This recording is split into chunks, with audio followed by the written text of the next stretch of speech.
Instructions. You will hear a number of different recordings and you will have to answer questions on what you hear. There will be time for you to read the instructions and questions and you will have a chance to check your work. All the recordings will be played once only. The test is in 4 sections. Write all your answers in the listening question booklet. At the end of the real test, you will be given 10 minutes to transfer your answers to an answer sheet. Now turn to Section 1. Section 1. In Section 1, you will listen to an interview about the homestay program between a coordinator and 3 students. As you listen, fill in the missing information in the chart. If a student's experience in the first homestay is positive and very good, make 2 ticks. If it's okay, make 1 tick. If it's not good and there are negative feelings, make a cross. Look at the example and questions 1 to 8. Now you will hear the interview for Section 1 and fill in the form as you listen, because you will hear the recording once only. First, have another look at questions 1 to 8.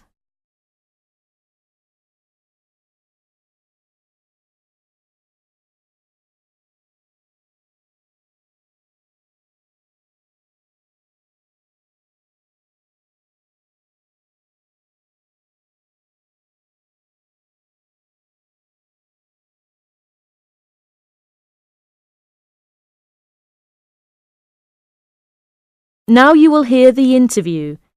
Listen carefully and fill in the form. Hi, Fumi. Come in. How are things? Okay. Hi, Linda and Ali. How are you? Fine, thanks. Well, as I explained on the telephone, I'm a coordinator of the homestay program here at the Student Services section of the university, and I'm doing a survey on host families to help me draw up a guide for new students. So I'd be grateful if you could tell me about your own experience on the homestay program. Right. Good idea. Now, Fumi, let's start with you, okay? How long have you been staying with your host family? It's about 3 months now since I came from Japan. What do you like about your host family? Oh, they're very nice to me and give me freedom to do what I want. I feel quite safe there, just like at home. Do you like the food there? Yes, I love Canadian food. I always want to try new things. It sounds good. Is your experience a positive one for the homestay program? Yes, I think this homestay program is very good, and it really provides an opportunity for cultural exchange between Canadians and international students. Thank you, Fumi. We'll come back to you in a minute. Linda, I'd like to ask you some questions. You have been here for about 1.5 years, is that right? Actually, it's about 2 years since I left Beijing in 2003. What do you think about the program? The homestay program? The program itself is quite good, but it really depends on the individual host family. My first host family was quite a nice family, especially the first 2 weeks. They took me to the bank, shopping center. It did many things for me, but I had a problem later. What was the problem? My biggest problem was the food. It was awful. They provided me with sandwiches for breakfast and lunch, and they liked to eat raw vegetables and not fully cooked meat for supper. I was not used to their food, and sometimes I felt sick. I had stomach problems for quite a long time. I see. I'm sorry to hear that. So, after 3 months, I moved out, and now I live with 2 other students in a student house. Well, Linda, if the food was changed to what you like, would you stay in that family? Sure, I would. I see. What about you, Ali? You come from Japan? No, I come from Korea. I'm sorry. Ali, how long have you been in Canada? About 8 months. Do you enjoy staying here? Yes, it's a nice place and a very good college. What do you think about the homestay program? I quite agree with Linda. The program is good. The host family is different, and if you're lucky, you may get a good one. But the first one I stayed with was really terrible. Ah, I'm sorry to hear that. Could you tell me a little more about it? Yes, my first host parents seemed very busy. They usually came back home at about 10 in the evening, so I would be hungry until they came back. Did they leave some food for you when they came back late? No, never. They didn't. They didn't allow me to cook in the kitchen, which was a house rule. That's odd. What about your room? Was it comfortable? No, it wasn't. I'd say it was awful. Their dogs often slept in my bed. I complained quite a bit about the dogs, but they weren't sorry that the dogs were in my room because my room used to be their dog's room. I'm very sorry to hear that. Did you tell this to anyone in the office? Yes, I did. So I was moved out and changed to the host family where I stay now. Are you happy with the new host family now? Yes, I'm very happy now. They're nice and very considerate and often help me with my homework. How about the food? It's good and often served on time. Good for you. Thank you very much.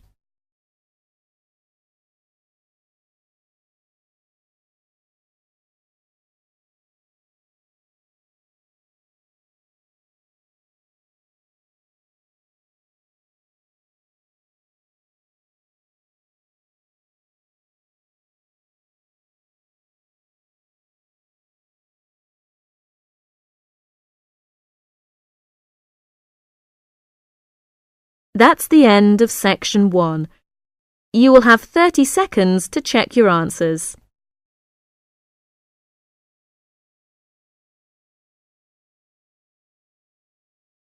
Two. Section 2. In this section, you will hear a conversation between two students. As you listen to the conversation, fill in the gaps numbered 9 to 15 and answer questions 16 to 20 by writing a T if the information is true, an F if the information is false, and an N if the information is not given. First, look at questions 9 to 20.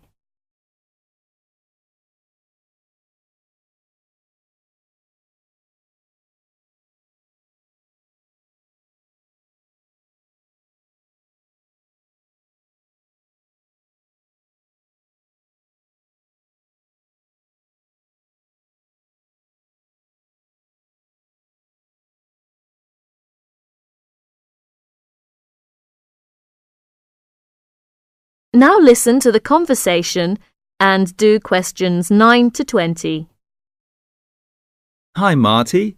What did you think of the lecture? It was really good. I enjoyed it very much. By the way, how are you doing with your European Studies tutorial paper? Oh, good. I've just finished it, actually. I need to do something different tonight. What are you doing tonight? Would you like to go out with me? Oh, I'm sorry, I can't. I have to work late tonight. What for? Well, I have to finish my paper and prepare my presentation for tomorrow. Ah, I see. What's your presentation topic?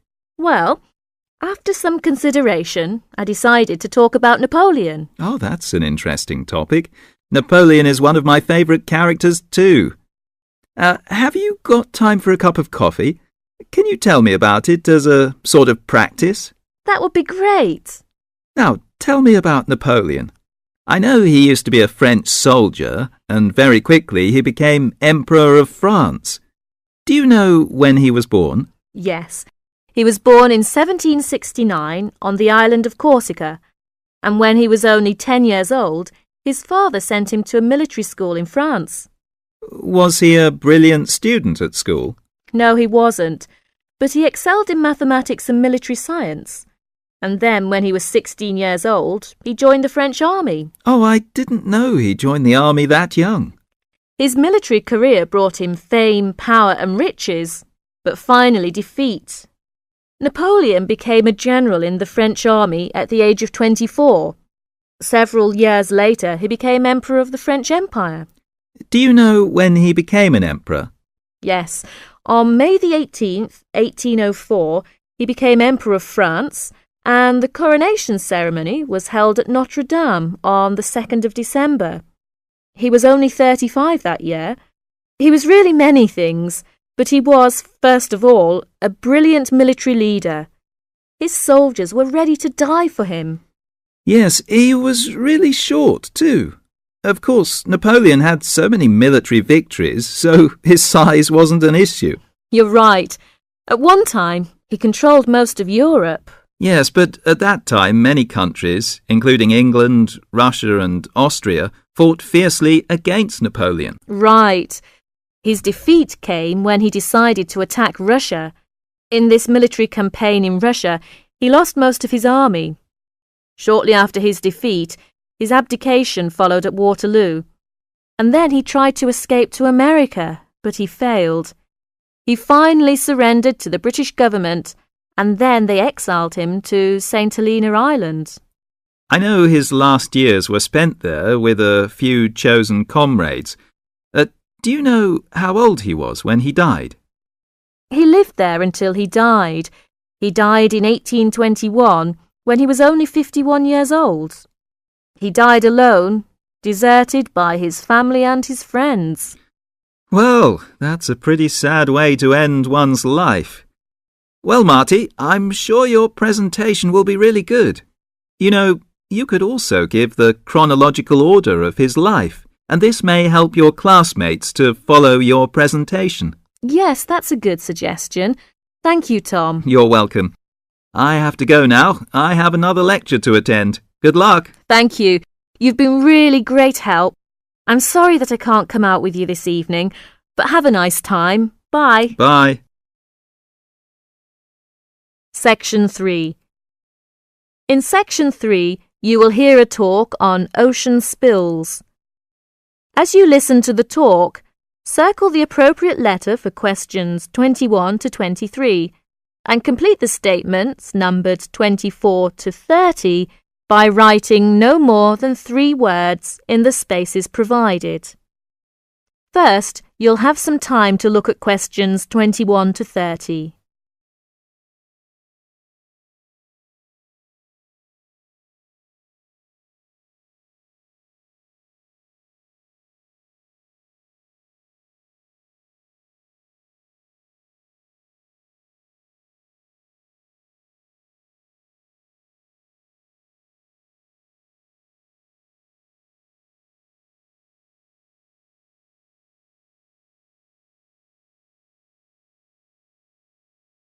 Now listen to the talk and do questions 21 to 30.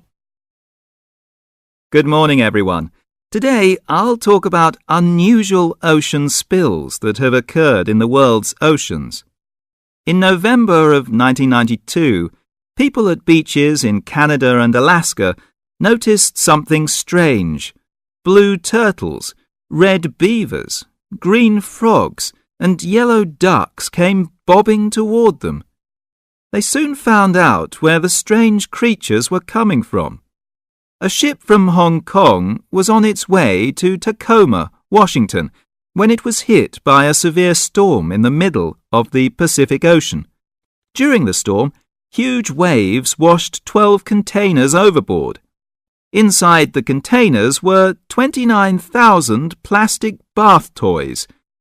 One of the containers opened, and thousands of plastic bath toys spilled out and began to float across the Pacific Ocean. 10 months later, the first yellow ducks arrived on the North American shore. Beachcombers along the shore began to find the toys and reported them to local newspapers. But the people who were most excited by the plastic toys were the oceanographers. It gave them an opportunity to study ocean currents and winds. Oceanographers drop bottles into the ocean to study these things. But it would be too expensive to drop 29,000 bottles into the ocean at once. Imagine the value of studying the plastic ducks and frogs. This gave some interesting information, to the oceanographers. The first toys were picked up in Sitka, Alaska, 10 months after they were washed off the ship. Some headed back into the North Pacific, while others drifted around the Arctic Ocean and headed for the North Atlantic. Many of the toys were swept northeast by the wind and were frozen in the ice of the Bering Sea. They're expected to cross the North Pole and float on down to the British Isles. This reminds me of another unusual ocean spill. In 1990, a ship travelling to the west coast of the United States from Korea was caught in a severe storm. The waves swept 21 containers of Nike shoes into the water. Scientists estimate that about 80,000 running, jogging and hiking shoes, 40,000 pairs of shoes, to you and me, hit the water at once. The shoes were for men, women and children. About 6 months later, people at beaches from Oregon to British Columbia began to find running shoes washed ashore. By the end of the year, Washington newspapers reported people finding hundreds of shoes. In Seattle, thousands of shoes floated to shore. Since the shoes were not attached, they arrived one at a time. The shoes were dirty, but after they were washed, they were still in good condition. People set up exchanges to find matches for their shoes. Oceanographers studied the information to learn more about the ocean. Some Nike shoes reached Hawaii, others went to the Philippines and Japan. According to the scientists, some of the shoes are on a trip around the world and should end up back in Washington and Oregon. Can you believe it? Many pairs of running shoes, as well as plastic ducks and frogs, are still on their ocean journey. So if you go to a beach anywhere in the world, don't be surprised if you see a green plastic frog or a woman's size 7 jogging shoe bobbing toward you. So keep your eyes out, so you may find free bath toys and even a new pair of shoes. Thank you for attending my lecture. That is the end of section 3. You now have half a minute to check your... That is the end of section 3. Now turn to section 4. Section 4. In this section, you will hear a talk about chocolate. As you listen, complete the notes below by writing no more than 3 words in the spaces numbered 31 to 38 and circle the appropriate letter for questions 39 to 40. First, you will have 30 seconds to look at this section.